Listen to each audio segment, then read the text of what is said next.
اعوذ باللہ من الشیطان الرجیم بسم اللہ الرحمن الرحیم وَإِذْ تَأَذَّنَ رَبُّكَ لَيَبْعَثَنَّ عَلَيْهِمْ إِلَى يَوْمِ الْقِيَامَةِ مَنْ يَسُومُهُمْ سُوءَ الْعَذَابِ إِنَّ رَبَّكَ لَسَرِيعُ الْعِقَابِ وَإِنَّهُ لَغَفُورٌ رَحِيمٌ صدق اللہ العظیم۔ اس سے پہلے کہ ہم آگے بڑھیں، جو آخری مضمون آیا تھا، جو آیات ہم پڑھ چکے ہیں، ان کے ضمن میں ایک وضاحت ضروری ہے۔ یہ جو ہم نے ابھی دیکھا کہ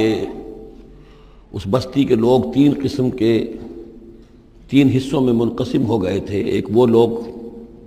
جو گناہ میں بڑھے جا رہے تھے، ایک وہ کہ جو خود گناہ تو نہیں کر رہے تھے لیکن روک بھی نہیں رہے تھے، اور ایک وہ کہ جو گناہ سے خود بھی مجتنب تھے اور نہی عن المنکر کا فریضہ آخری وقت تک سر انجام دے رہے تھے۔ صراحت کے ساتھ یہاں جو فرمایا گیا کہ ہم نے بچایا کس کو؟ فَأَنْجَيْنَا الَّذِينَ يَنْهَوْنَ عَنِ السُّوءِ، بچایا ہم نے ان کو کہ جو روک رہے تھے بدی سے۔ وَأَخَذْنَا الَّذِينَ ظَلَمُوا بِعَذَابٍ بَئِيسٍ، اور ہم نے پکڑ لیا ان لوگوں کو جو گناہ میں ملوث تھے ایک بہت ہی برے عذاب میں ان کے نافرمانی کی وجہ سے۔ اس سے بعض حضرات نے ایک نقطہ نکالنے کی کوشش کی ہے، اور وہ یہ ہے کہ ایک گروہ کے بارے میں صراحت کے ساتھ آ گیا کہ اس کو بچا لیا، وہ لوگ جو نہی عن المنکر کر رہے تھے۔ ایک گروہ جس کے بارے میں صراحت سے کہا گیا کہ اس پر عذاب آیا، وہ ہے جو گناہ میں ملوث تھے۔ گویا کہ درمیانی گروہ جو ہے اس کے بارے میں یہاں سکوت اختیار کیا گیا ہے۔ ان کو ایک طرح سے امید دلائی جا رہی ہے کہ جو لوگ گناہ سے مجتنب رہیں گے، اگر وہ خود گناہ میں ملوث نہیں ہوئے ہیں تو اس عذاب سے کہ دنیا میں آتا ہے اس سے وہ بچا لیے جائیں گے۔ اور یہ بہت بڑی غلط فہمی ہے۔ یہ ایسی ہی بات ہے جیسے کہ میں نے آپ کو بتایا تھا سورہ مائدہ کے پڑھتے ہوئے کہ جو آیت مبارکہ تھی کہ علیکم انفسکم لا یضرکم من ضل اذا اہتدیتم، تو حضرت ابوبکر رضی اللہ تعالیٰ عنہ کو خطبہ ارشاد فرمانا پڑا کہ لوگوں تم اس آیت سے بالکل غلط نتیجہ نکال رہے ہو۔ اس کا یہ مطلب نہیں ہے کہ دعوت اور تبلیغ اور امر بالمعروف اور منکر تمہاری ذمہ داری نہیں ہے، بلکہ مطلب یہ ہے کہ تم اپنا سب کچھ کر لو، زور لگا لو سمجھانے کا، امر بالمعروف کا، نہی عن المنکر کا، پھر بھی اگر کچھ لوگ اڑے رہیں کفر پر اور گناہ پر تو پھر تم پر کوئی وبال نہیں ہے۔ اصل مفہوم یہ ہے، لیکن اس سے انسان جو ہے چاہتا ہے ذمہ داری سے فرار، تو اس کے لیے جہاں کہیں بھی اسے بہانہ ملتا ہے اس قسم کے وہ نقطے تراشتا ہے۔ یہاں یہ سمجھ لیجئے کہ اصل میں نہی عن المنکر نہ کرنا بھی تو جرم ہے۔ فَأَخَذْنَا الَّذِينَ ظَلَمُوا، ظلم جو لوگ ظلم کر رہے تھے، ایک دوہرا ظلم کر رہے تھے کہ گناہ میں ملوث بھی تھے اور اس میں ملوث تھے، اور دوسرے وہ لوگ تھے کہ جو اگرچہ ملوث نہیں تھے لیکن یہ کہ وہ روک نہیں رہے تھے۔ نہ روکنے کا جرم جو ہے یہ تو موجود ہے۔ اگر نہی عن المنکر فرض ہے، اگر یہ ذمہ داری ہے، تو نہ روکنا جو ہے یہ خود اپنی جگہ پر ایک جرم ہے۔ اس کے لیے میں آپ کو اصل میں ایک حدیث سنا دینا چاہتا ہوں، جو حدیث اس معاملے میں سمجھتا ہوں کہ آخری اور نص قطعی کی حیثیت رکھتی ہے۔ اور یہ حدیث جو ہے مولانا اشرف علی تھانوی رحمۃ اللہ علیہ نے خطبات جمعہ جو مرتب کی ہیں ان میں اس حدیث کو شامل کیا ہے، اور یہ حدیث قدسی ہے۔ اوحی اللہ عز وجل الی جبرائیل علیہ الصلاۃ والسلام ان اقلب مدینۃ کذا و کذا باہلھا، اللہ تعالیٰ نے وحی کی حضرت جبرائیل کو کہ فلاں فلاں شہروں کو تلپٹ کر دو، الٹ دو، جیسے کہ عمورہ اور صدوم کے شہروں کے بارے میں حکم آیا۔ قال فقال، حضور فرماتے ہیں اس پر حضرت جبرائیل نے عرض کیا بارگاہ خداوندی میں، رب یا رب ان فیہا عبدک فلانا لم یعصک طرفۃ عین، پروردگار اس میں تو تیرا فلاں بندہ بھی ہے جس نے کبھی پلک جھپکنے جتنی دیر بھی معصیت میں نہیں گزاری، گناہ سے اتنا پاک صاف، نگاہ کا ادھر سے ادھر ہو جانا، اتنا وقت بھی کبھی معصیت میں صرف نہیں کیا، تو کیا اس پر بھی الٹ دوں؟ قال فقال، حضور نے فرمایا،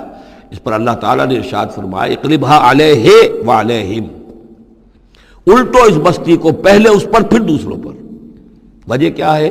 فإن وجہہ لم یتبعر فی ساعۃ قط، اس کے چہرے کا رنگ میری غیرت کی وجہ سے کبھی متغیر نہیں ہوا۔ یہ خود تو گناہ سے بچا رہا لیکن گناہ پھیلتے رہے، شریعت کی دھجیاں بکھرتی رہیں،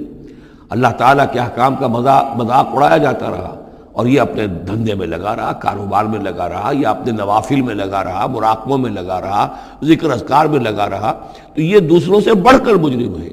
اقلبھا علیہ، اقلبھا علیہ وعلیہم،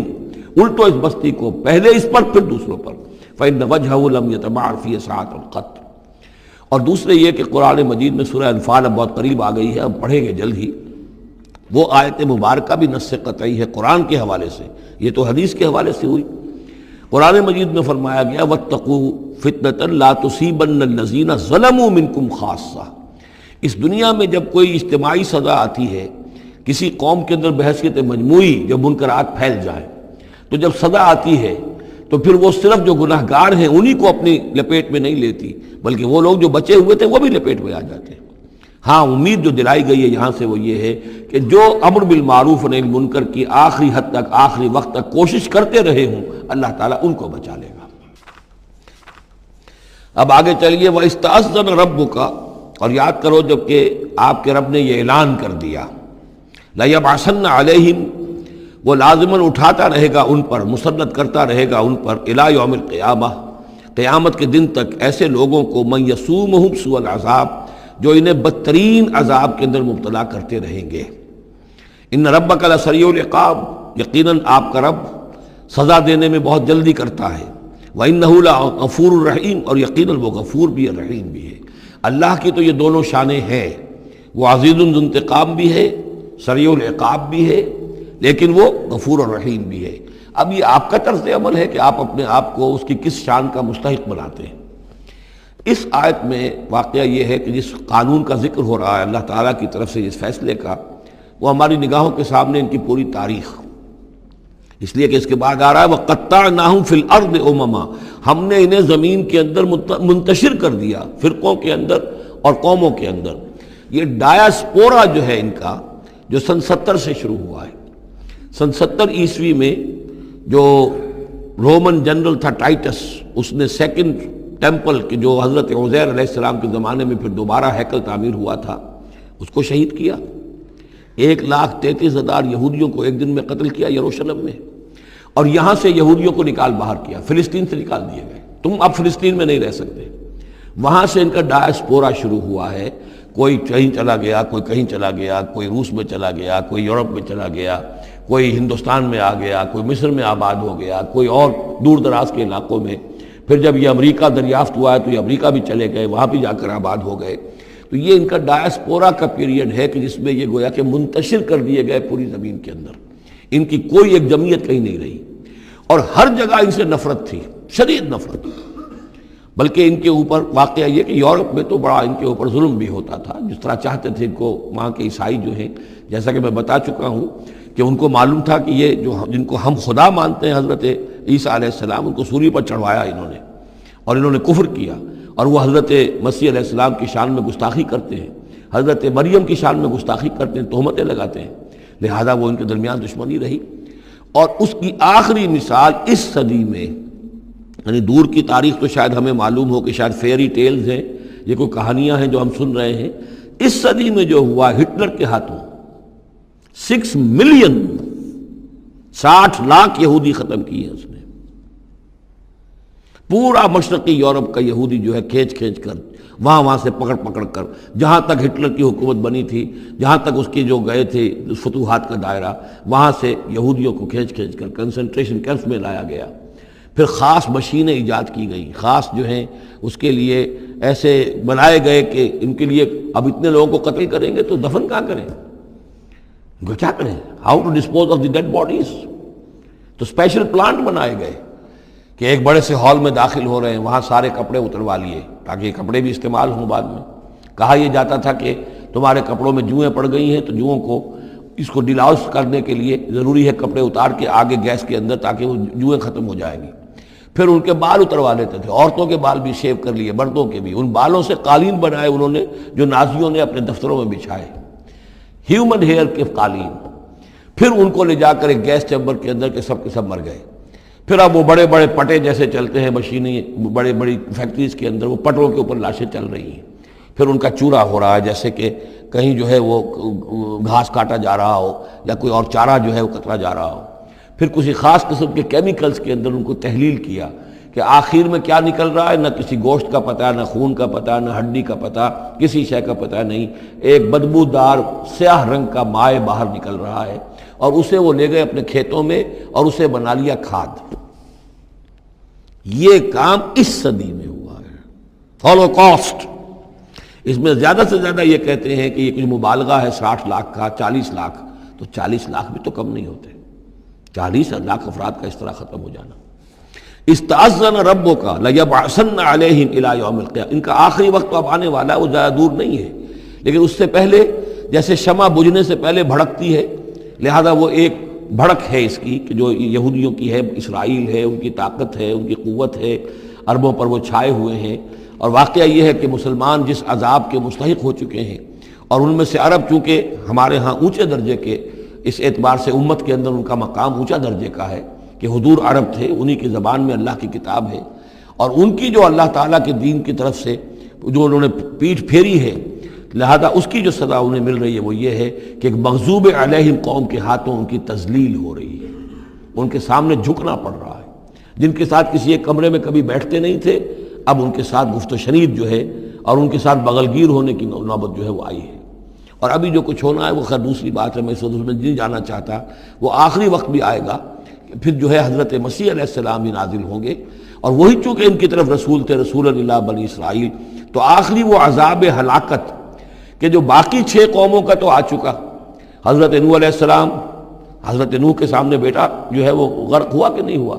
حضرت ہود، حضرت صالح، ان سب کے سامنے جو ہے ان کی قومیں ہلاک ہوئیں، تو اب حضرت مسیح کو اٹھا لیا گیا تھا، وہی آئیں گے اور انہی کے ہاتھوں یہ اپنے کیفر کردار کو پہنچیں گے اور ان کا ایک ایک بچہ ختم ہوگا، لیکن اس سے پہلے ان کے ہاتھوں مسلمانوں پر اللہ کے عذاب کے بڑے کوڑے برسیں گے۔ To add insult to injury, کہ ایک یہودی قوم کے ہاتھوں، مغضوب علیہم قوم کے ہاتھوں پٹائی ہوگی، اور جو ہو رہی ہے، لیکن یہ کہ ابھی شدید تر صورت میں اس کا شروع ہونے والا ہے معاملہ۔ کوئی دنوں کی بات ہے کہ مسجد اقصی شہید کر دی جائے گی، اور پھر ایک طوفان جو ہے مڈل ایسٹ میں شروع ہو جائے گا۔ وَإِسْتَأْذَنَ رَبُّكَ لَيَبْعَثَنَّ عَلَيْهِمْ إِلَىٰ يَوْمِ الْقِيَامَةِ مَن يَسُومُهُمْ سُوءَ الْعَذَابِ، یاد کرو جب کہ آپ کے رب نے یہ اعلان کر دیا تھا کہ وہ لازماً اٹھاتا رہے گا، مسلط کرتا رہے گا ان پر قیامت تک ایسے لوگوں کو جو انہیں بدترین عذاب میں مبتلا کرتے رہیں گے۔ إِنَّ رَبَّكَ لَسَرِيعُ الْعِقَابِ وَإِنَّهُ لَغَفُورٌ رَحِيمٌ وَقَطَّعْنَاهُمْ فِي الْأَرْضِ، ہم نے متفرق کر دیا ان کو زمین میں، امماً، فرقے بن گئے، علیحدہ جماعتیں بن گئیں، اور اب ان کے جھگڑے ہو رہے ہیں، مختلف علاقوں سے جو لوگ آ کر اسرائیل میں آباد ہو رہے ہیں۔ اب ظاہر بات ہے سینکڑوں برس تک کچھ یہودی جو ہیں روس میں رہے، ان کے اپنے کچھ مزاج اور بن گئے ہیں، ان کی شکلوں کے اندر بھی تبدیلی ہو گئی ہے، ان کی زبان بھی کچھ مختلف ہے، تو اب یہ اسرائیل کے اندر ان کے مابین تصادم ہوتا ہے۔ منہم الصالحون ومنہم دون ذلک، ان میں سے ہیں کچھ لوگ جو صالح بھی ہیں، لیکن یہ کہ ان میں وہ بھی ہیں کہ جو دوسری طرح کے ہیں، اور طرح کے ہیں۔ بلوناہم بالحسنات والسیئات لعلہم یرجعون، ہم انہیں بھلائی سے اور برائی سے آزمائش کرتے رہے شاید کہ یہ لوگ لوٹ آئیں۔ فخلف من بعدہم خلف، لیکن یہ کہ ان کے بعد ایسے ناخلف لوگ ان میں پیدا ہو گئے، ورثوا الکتاب، وہ کتاب کے وارث ہو گئے، وارث بنے، تورات کے وارث بنے۔ یاخذون عرض ھذا الادنی، وہ اس دنیا جو ادنا زندگی ہے، دنیا کی ادنا زندگانی، اسی کے ساتھ و سامان کے پیچھے پڑے رہتے ہیں، حاصل کرتے ہیں حلال سے، حرام سے، جائز سے، ناجائز سے۔ وَيَقُولُونَ سَيُغْفَرُ لَنَا، اور کہتے ہیں ہمیں تو بخش دیا جائے گا، ہم ابراہیم کی نسل سے ہیں، اسرائیل کی اولاد ہیں، we are the chosen people of the Lord، سَيُغْفَرُ لَنَا، ہمیں بخش دیا جائے گا۔ وَإِن يَأْتِهِمْ عَرَضٌ مِثْلُهُ يَأْخُذُوهُ، اگر ایسا ہی اور سامان بھی ان کو دیا جائے اور لے لیں گے، حرام سے یہ نہیں دیکھیں گے کہ حلال سے یا حرام سے۔ أَلَمْ يُؤْخَذْ عَلَيْهِمْ مِيثَاقُ الْكِتَابِ، کیا ان سے کتاب کا عہد نہیں لیا گیا تھا؟ جب تورات دی گئی تھی تو عہد لیا گیا تھا، اللہ یقول علی اللہ الا الحق، کہ نہیں منسوب کریں گے اللہ کی طرف کوئی بات مگر حق، ودرسوا ما فیہ، اور انہوں نے پڑھا اس کو جو کچھ کہ اس میں تھا، والدار الآخرۃ خیر للذین یتقون، اور یقیناً آخرت کا گھر، پچھلا گھر تو بہتر ہے انہی لوگوں کے لیے جنہوں نے تقوی کی روش اختیار کی، فلا تعقلون، تو کیا تم عقل سے کام نہیں لیتے؟ والذین یمسکون بالکتاب واقاموا الصلاۃ، اور رہے وہ لوگ کہ جو کتاب کو مضبوطی کے ساتھ جنہوں نے تھاما، تمسک کیا کتاب کے ساتھ،